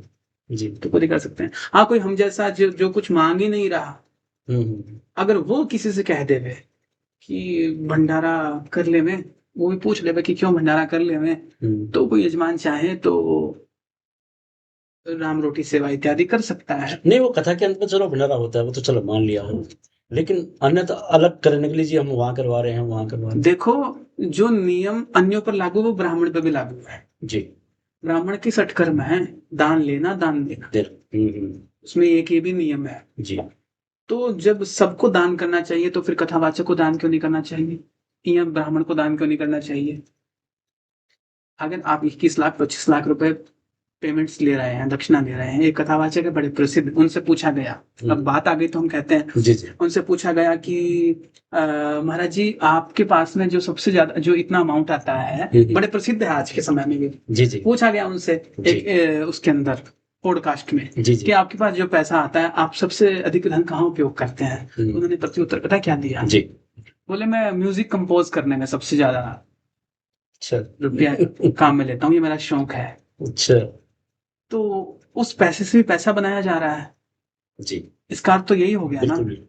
आप लोगों को संदेश देने के लिए तो ये कह सकते थे झूठ बोल देते, संदेश तो अच्छा चला जाता। क्या पता 10 लोग आपको देख करके यद्यद आचरति श्रेष्ठ यद्यद आचरति ज्येष्ठ श्रेष्ठ तत्त देवेतरो जनः स यद्यत प्रमाणम कुरुते लोकस्तदनुवर्तते।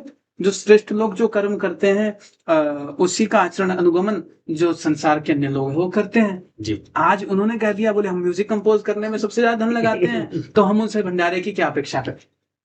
जी। मतलब वो पैसा तो वहीं जा रहा है। वो पैसा तो देखिए रियल एस्टेट में जा रहा है। रियल एस्टेट, बिल्कुल। हाँ, ये भी एक आपसे सवाल था कि जितना भी पैसा इकट्ठा हो रहा है, महाराज जी के बंगले बन रहे हैं, महाराज जी की गौशाला नहीं बन रही, बल्कि महाराज जी के होटल बन रहे हैं। अब आज की मांग यही है। और भाई महाराज जी के होटल बंगले क्या बन रहे हैं? वृंदावन के अंदर चौमुहा गांव है जी। चौमुहा को वृंदावन बता करके बेच दिया। नहीं, वो तो ये महाराज ये भी हो सकता है, जैसे 84 कोस में वृंदावन ही है, तो उसको भी कोस अलग विषय, वृंदावन तो केवल परिक्रमा के भीतर भीतर है। महाराज जी मेरी भी एक जगह आगरा में जगह पड़ी हुई है, मैं तो ये सोच रहा हूँ वहां तक वृंदावन में पहुंच जाए। दिल्ली तक आएगा महाराज जी, बरसाना दिल्ली तक आ रहा है, क्या बात करते हैं? जी बिल्कुल। दिल्ली तक आ रहा है, वृंदावन दिल्ली तक बहुत जल्द आ रहा है। हाँ, वृंदावन के अंदर ये कौन सा गांव आता है? कोसी। कुछ दिनों में कोसी के अंदर प्लाट काटे जाएंगे और ये कहा जाएगा वृंदावन में प्लाट है, ले लीजिए। आप देख लीजिएगा 5 साल की हाँ, यही होता है। मैंने भी काफी सारे ऐसे वीडियोस भी देखे महाराज जी, जिसमें बोला गया है कि जी प्रेम मंदिर से मात्र 5 मिनट की दूरी, लेकिन जब जाके देखते हैं तो कम से कम 1.5 घंटा लग जाता है। वृंदावन वास्तव में वृंदावन धाम है। वृंदावन के अंदर वृंदा नहीं है, वृंदावन में और सब कुछ मिल जाएगा, वृंदा नहीं मिलेगी। जी जी। और मैं तो सबसे निवेदन करता हूँ कि जो भक्त जाए वृंदावन के अंदर जी, वो जो बड़े वो अट्टालिकाएं बनी हुई है, बड़े बड़े इमारतें बनी हुई है, बड़े बड़े आश्रम है, बड़े बड़े जहाँ पर कथाकार रह रहे हैं, उनको दक्षिणा के अंदर लिफाफा दे दो, दक्षिणा दे दो, हम मना नहीं करते, पर साथ में तुलसी का एक वृंदा का बिरवा दे करके आए और कहे महाराज जी ये इस कामना से दे रहे हैं कि क्या पता आपकी बुद्धि ठीक हो जाए और आप वृंदावन को पुनः वृंदावन बनाने का प्रयास करते हैं। मेरा भाव है। जी जी जी। इसमें कोई मैं गलत नहीं कह रहा, क्योंकि वृंदावन में कहीं वृंदा दिखाई नहीं पड़ती। जी, वृंदावन को अभी इसका सुना है कि स्वरूप बदला जा रहा है, और मतलब उस लोग इसके विपरीत भी खड़े हो गए कि नहीं, ऐसा नहीं होना चाहिए। वृंदावन में ये जो मंदिर है बन रहा है, उसके बारे में कुछ? ये राजनीतिक विषय है, सरकार का विषय है, वैसे धार्मिक विषय भी है। मेरा निजी मत यह है, मेरा खुद का निजी मत यह है जी कि मंदिर बनना चाहिए, पर उसके लिए ये आवश्यक नहीं है कि कुछ तोड़ा जाए। जी। बिहारी जी तो श्री वृंदावन बिहारी भगवान का वांगमय प्रति स्वरूप है, उसमें भगवान निवास करते हैं जी, वृंदावन बिहारी लाल के अंदर। जी जी। और भगवान का धाम जो वृंदावन है उसके विषय में देखिए, धाम के विषय में शास्त्र ने कहा, वैष्णव जगत में कहा गया, रामस्य नाम रूपम च लीला धाम परात्परम एतद चतुष्टयम नित्यम सन्निहितो हरि। जी भगवान का नाम, भगवान का रूप, भगवान का धाम, भगवान की लीला कथा, ये सब भगवान के ही रूप है। तो हम उनके साथ छेड़खानी कैसे कर सकते हैं? नहीं जी करना चाहिए। तो ठाकुर जी का मंदिर बनना चाहिए, क्योंकि भीड़ बहुत अधिक हो गई है।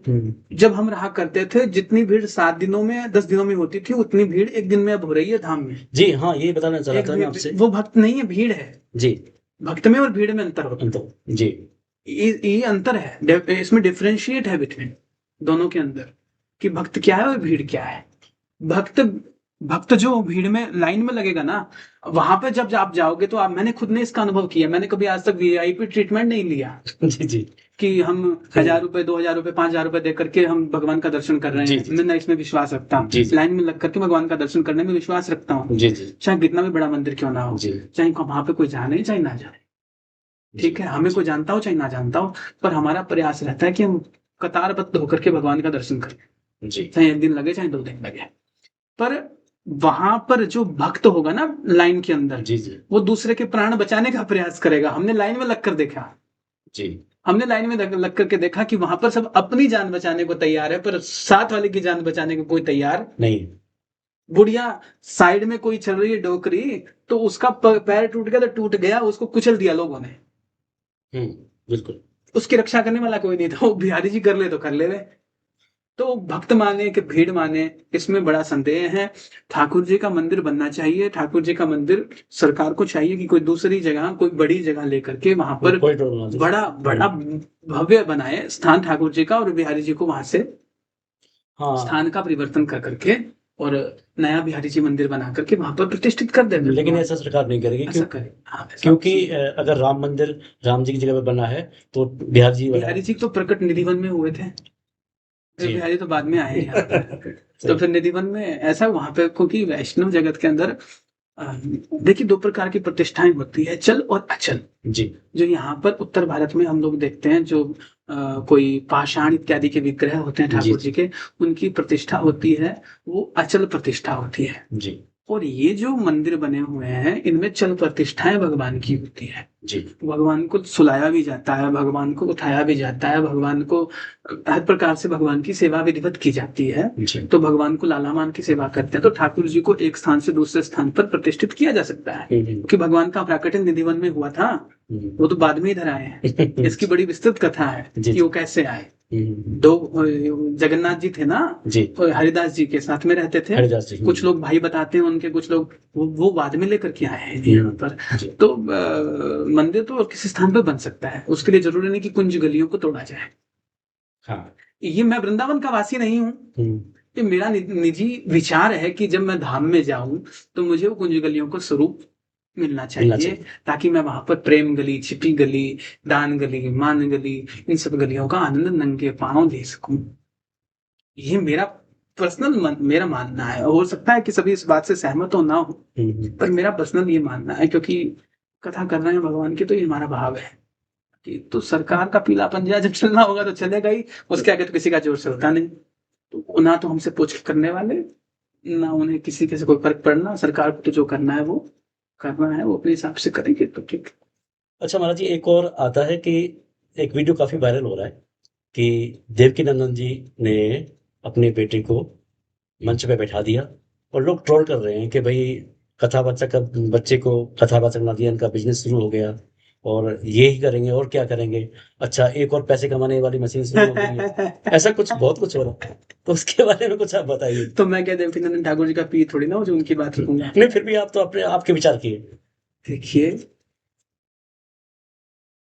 इसमें कोई बुराई तो नहीं है, क्योंकि अगर देवकी नंदन ठाकुर जी का लड़का पैंट शर्ट पहन लेता, जी या गंजेड़ी बन जाता, नशेड़ी बन जाता, भगेड़ी बन जाता, तो लोग वैसे कहते, बोले लोगों को तो, दुनिया को तो उपदेश करते हैं और खुद का लड़का संभला नहीं। शिमला नहीं, हाँ बिल्कुल। कथावाचक तो हमारे एक दिन गुरु जी कह रहे थे, बोले कई दिनों में पत्थर गिरने वाले हैं, जी जी क्योंकि इनकी स्थिति ये हो गई। जी जी क्योंकि राजनेताओं के हाथ में आ गए ना, इनकी स्थिति ये बन गई, व्यापार तंत्र के हाथ में आ गए, तो स्थिति ये बन गई। तो देवकीनंदन ठाकुर जी के बेटा, जो भी उनका नाम है हमें नहीं पता, जी यदि उन्होंने उनको गद्दी पर बैठा दिया तो भी लोग उन्हें नहीं जीने देंगे, जी और नहीं बिठाते तो भी लोग नहीं जीने देते। जी तो हमारे मेरे अनुसार तो बैठाकर कोई बुरा नहीं कहा काम किया, जी। पर हाँ, एक निवेदन यदि वो सुन लेवे हमारी बात को तो उनसे ये रहेगा जी, जी। कि थोड़ा पढ़ा-लिखा लेवे तो अच्छा रहेगा, जी, जी। है ना? गद्दी पर बैठाना बुरी बात नहीं है, ब्राह्मण का बालक है, तो भगवान की कथा लोगों तक पहुँचाए अच्छी बात है, पर अभी बहुत छोटे हैं वो, हुँ, हुँ। तो उनको थोड़ा पढ़ा-लिखा लेवे, धर्म की शिक्षा दे देवे, हुँ, हुँ। अच्छे गुरु चरणों में बिठा कर के, जिससे वो मूल भागवत की बात, मूल तत्व की बात लोगों तक पहुँचा सके और उनका आयु उनकी दीर्घ हो, चिरंजीवी हो, ऐसी मेरी कामना। महाराज जी, आपने कहा कि थोड़ा-सा पढ़ा-लिखा लें और थोड़ी-सी मतलब अभी टीनेज है वो और आजकल तो बहुत छोटे-छोटे कथावाचक मतलब कि 5-5, 6-6, 7-7 साल के कथावाचक आपको मिल उसी जाएँ। का परिणाम यह है जो आपने आज हमसे प्रश्न किए। जी, व्यवसायीकरण कथा का जी। अथवा कथा में झांकियाँ बन जाना, हाँ, कथा के अंदर भगवान का अपराध होना, कुछ भी बोल देना, ये सब उसी का परिणाम है। जी, जो अध्ययन किए बिना, गुरु शरणाश्रित हुए बिना, जो लोग कहने लग गए, ये सब उसी का परिणाम है। उसके कारण ही सब प्रश्न पूछे जा रहे हैं। जी। तो अध्ययन तो मूल है। जब तक शास्त्रों का अध्ययन अच्छा कहीं नहीं जा सकते पढ़ने के लिए तो ज़्यादा कुछ करने की ज़रूरत नहीं है। हुँ, हुँ, हुँ। आज के युग के अंदर बहुत अधिक कुछ प्रपंच करने की आवश्यकता नहीं है शर्मा जी। जी, जी, मूल ग्रंथ हिंदी में टीका मिल जाती है संस्कृत और हिंदी की। जी। अगर आप हिंदी पढ़ना लिखना जानते हैं, साक्षर हैं, तो आप हिंदी के ग्रंथों को घर के अंदर एक ग्रंथ को 20-25 बार पढ़ेंगे। तो आप उनको बिना किसी टूट-फूट के आप उनको जैसा है वैसा लोगों के सामने परोस सकते हैं। नहीं तो ये भी हो सकता है ना कि देवकीनंदन जी की लड़कियों ने शायद वो पढ़ लिया हो और वो तैयार हो गई हो। ऐसा है तो मैं गलत हूँ, अच्छी बात है। ये है। ऐसा है तो अच्छी बात है। हम क्षमा माँग लेते हैं पहले ही। पर अभी उनकी कोई कथा नहीं आई। पहले उनकी कथा देखेंगे कि कौन-सी कथा आ रही है, उसके बाद देखते हैं कि क्या उन्होंने वो टीका घर पे पढ़ा, नहीं पढ़ा? अभी तक तो सोमनाथ जी के अंदर उन्होंने शायद 5 मिनट का या 10 मिनट का कोई भजन गाया। हाँ, वो भजन गाया था कुछ। हाँ। जहाँ तक रील मैंने देखा है, जी, मेरे जी। पास में आया है। तो ठीक है, आगे देखते हैं क्या होता है। नहीं, कथा नहीं उनके पास शुरू हुई बाकी क्योंकि देवकीनंदन जो ठाकुर जी हैं, मैं कभी इनसे मेरा मिलना नहीं हुआ, मैं जी। मिलने में विश्वास नहीं रखता किसी से बहुत ज़्यादा। जी, जी। हम अपने जब मैंने कथा कहना शुरू किया ना, जी, जी। तो हमारे कुछ लोगों ने हमारे पूज्य गुरुदेव की फ़ोटो लगा दी थी, पोस्टर के ऊपर। जी। तो लोगों ने बात करनी शुरू कर दी कि अपने गुरुदेव के नाम के ऊपर कमा खा रहे हैं। हुँ। तो उसके बाद में कभी हालाँकि वो कोई इतने बड़े स्तर की कथा नहीं थी, किसी गाँव में छोटी-सी छोटे रूप के अंदर ही कथा जी, जी। आयोजन किया गया था। जी, जी। उसके अंदर मैं था और मेरे साथ में 2 संगीतज्ञ थे जी, और जी। 1 पंडित जी थे, 40 लोग थे हम लोग। तो उसके बाद में जब हमें सूचना मिली, तो हमने उसके बाद में अपने गुरुदेव की फ़ोटो लगाना भी बंद कर दिया और लोगों को बताना भी बंद कर दिया कि हमारे गुरुजी कौन है। और हमारे भीतर बैठे हुए हैं हमारे गुरुजी, हम उनका नाम जपते हैं, उनकी रोटी खाते हैं, उनका अन्न ग्रहण करते हैं सुबह-शाम, उनके दिए हुए आशीर्वाद से ही हम चलते हैं। और कहीं से भी कोई हम पे आरोप लगा दे अच्छा, आपके ये भी सुना है महाराज जी कि आपके गुरुजी भी काफ़ी विवाद में रहते हैं। तो जैसे गुरु वैसा चेला हैं? जी। तो ठीक है, चल रहा है वो ठीक। हमारे पूज्य गुरुदेव के जैसा व्यक्ति आज के युग में मिल पाना बड़ा कठिन है। 85 इयर्स ओल्ड महात्मा जी। और जो प्लेन से यात्रा नहीं करते, विदेश की यात्रा नहीं करते, जो ट्रेन के अंदर आज भी सेकंड एसी में आपको मिल जाएँगे। इतना बड़ा पद होने के बाद में जी। जहाँ पर स्वयं प्रधानमंत्री, गृहमंत्री जाकर के चरणों में जी, बैठते जी, हैं। जी, बिल्कुल। वो महापुरुष सेकंड एसी में और उनके परिकर भी कभी-कभी सुनने में आया है पूज्य गुरुदेव के मुँह से ही बोले टिकट नहीं दी गई हमें, क्योंकि हमने कभी किसी शासन तंत्र का समर्थन नहीं किया तो हमें टिकट नहीं दी गई। तो हमारे परिकर मथुरा से लेकर दिल्ली तक जनरल डब्बे में खड़े होकर गए। अच्छा। ऐसे हुँ। महापुरुष के ऊपर यदि कोई टिक्का-टिप्पणी करे तो फिर नरक का भागी ही है। हुँ, हुँ। ना तो हम उनका नाम लेंगे और गुरुदेव का और ना हम उनकी चर्चा ज़्यादा करना जी, जी, जी। क्योंकि वो पूज्य गुरुदेव हैं, उनकी लीला। हुँ। अच्छा, बहुत-बहुत धन्यवाद। आपके साथ आज बहुत अच्छी बातें हुई हमारी। इस वार्ता को हम आगे भी कंटिन्यू क रखेंगे। नेक्स्ट एपिसोड में लेके आएँगे और आपका बहुत-बहुत धन्यवाद। आपने टाइम दिया। एक लास्ट में आपसे और कहना चाहूँगा, सरगम रिकॉर्ड्स के बारे में कुछ आप प्रकाश डालिए। सरगम रिकॉर्ड्स बहुत ही अच्छा एक प्लेटफ़ॉर्म है, जी।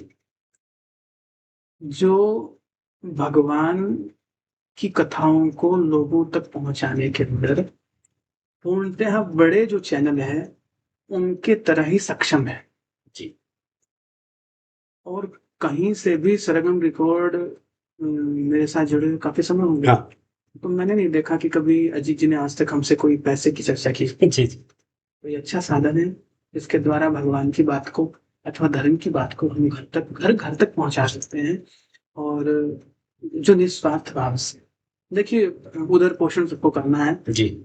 तो उधर पोषण के अनुसार जो भी उनका उनका जो साधन है जी, जी। उसका वो लेते हैं, ठीक है।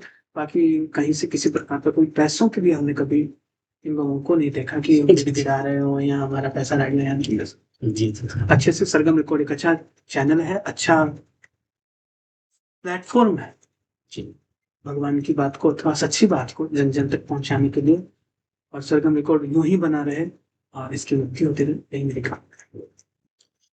बहुत अच्छा लगा आपसे आज इतनी सारी वार्ता करके महाराज जी। जी। और इस वार्ता को आगे भी जारी रखेंगे। जी, आपको ठाकुर हम जी ने चाहा, आपको अगर फिर जीवित रहे तो जरूर मिलेंगे। नहीं, आपको हम फिर से परेशान करेंगे। जी, बिल्कुल। तो आप आइएगा। और बहुत अच्छा लगा आपने अपना कीमती समय हमें दिया।